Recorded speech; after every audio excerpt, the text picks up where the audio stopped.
Hey guys, welcome back. Let's get into one of the SEC breaking news announcements and how this affects us as crypto traders. All right. So for this video, we're going to discuss liquid staking in the recent headline that now the SEC will allow liquid staking. And we'll talk about kind of how this concerns us as traders in the altcoins that will be affected. Okay. So let's get down into the discussion. For those of us that are new to the channel, please remember that this is not financial advice. Always be sure to smash that like button and please subscribe down below. Okay, so the big headline right now is that liquid staking, okay, activities are not considered securities. All right, there's a lot of these altcoins that do have kind of a theme to them, where they do coincide with this announcement, and these will be cryptos that make up the top 500. So I'll share with you guys that list, and I will talk to you guys about what liquid staking does and how this affects us as traders. All right, so first and foremost, let's get into the coin market cap list,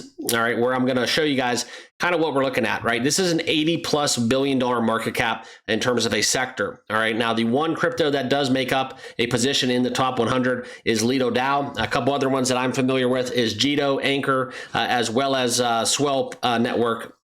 And those are pretty much the three that I have some experience with.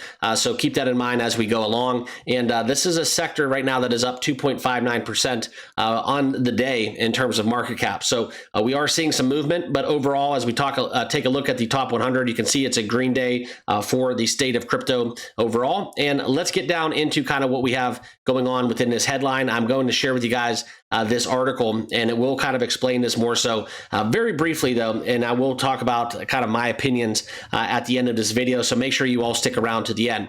Okay, also, if you are not considering BTCC as of now for an exchange, there is a link down below. They are an affiliate of mine. I do want to share with you guys that you will get a 10% bonus on your first time deposit, 40% lower trading fees, and extra bonuses of up to $10,055 per user using that link down below. Understand their terms and conditions. Make sure it's right for you and where you're located. But if you do want to make the switch with the others and start using BTCC, that link is right there down below. Okay.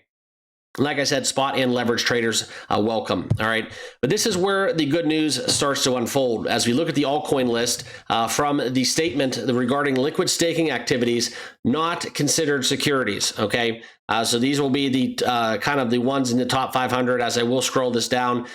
We talked a little bit about Lido, Jito, okay, and also the Mantle is one that I do kind of have some experience with as well. And there are some ones tied into exchanges within Wrapped ETH, so on and so forth, okay. But like I said, guys, these are a lot of different cryptos, right, that have Wrapped or some form of liquid staking incorporated. The list goes on. A lot of them, like for example, Anchor, Axelar, we talked about Swell, and you can see kind of how there is a list right now that 36 cryptos that are going to be affected. Now, this is a very kind of moving piece as we look into kind of this new widespread kind of question mark at what this actually means, okay? So let's get into that right now. This is some SEC breaking news, so it is relevant whether or not you trade these cryptos or not. But this is a liquid staking, for those of you that do not know, this is a DeFi innovation, right, that allows users to stake their crypto and still maintain their liquidity. Okay, so you do get that flexibility. You can use or trade a tokenized version while still earning the staking rewards. Okay. Seems like the best way to do it, if you ask me. All right. But what happens is you would stake your tokens with, for example, ETH with a liquid staking provider. Okay. So this could be Lido, it could be Jito, Coinbase, what have you. Right. And in return, you'll get a liquid token. All right. That represents the staked ETH. You still earn the rewards for staking like traditional staking, but meanwhile, you can use, trade, or lend that liquid token in other DeFi apps. So basically, you're just not locking up that capital and still maintaining some flexibility, okay? So this is kind of where, for example, right, if you just want to stake 10 Ethereum using Lido, you will receive 10 ST-ETH, which will still earn value from staking, but then you can still use that ST-ETH in DeFi protocols to kind of not just let it sit there and earning rewards. Now, the benefit of this is that you have that liquidity, all right, and you still earn potential, right? You could earn double rewards, right? Staking rewards plus returns from the DeFi side of it. Now, the one bug that is kind of plaguing it is something where there are penalties. You can see kind of the risk of a liquid staking may not be as I guess you would say stable. Okay, if it does depeg, that will be an issue. Okay, but there are some ways that liquid staking can be exploited, so it's not all just a positive, or else, quite frankly, everyone would be doing it. Okay, but as we look at it, this is something where versus the traditional way of staking, the funds are not locked. Okay, you still earn rewards.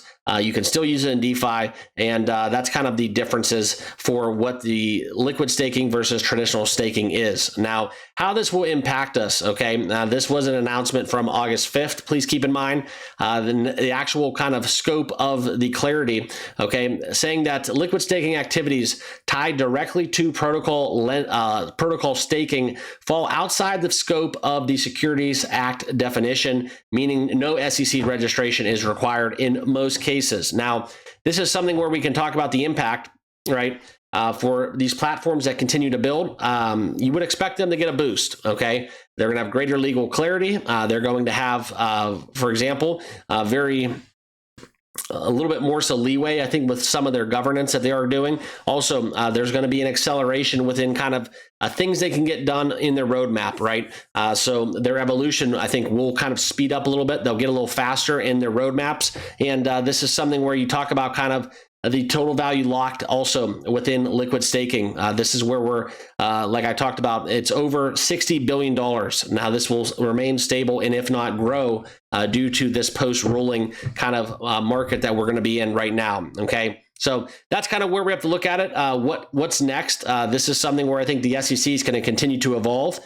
This is another stepping stone as we look for institutional adoption, the evolution of crypto into our everyday lives. And I think it just kind of reinforces that momentum that we have been seeing across the entire crypto landscape. All right. So that's kind of what we have going on. Liquid staking, in my opinion, is a very great way to benefit from earning staking rewards without having that capital locked in. So that's kind of the nuts and bolts of it. Leave a comment down below. Let me know what you guys are thinking. Does this impact you as a trader? Does this change your frame of mind? And are you looking to potentially capitalize off of the new guidelines within liquid staking and the SEC announcement? Okay, I'll leave you all with that. Appreciate you all tuning in for a couple minutes. If you haven't done so by now, hit that like button. Please subscribe down below. And also remember to check out BTCC if you want to start trading over there on that exchange. All right, so have a great day. We'll see you all in the next video. Cheers.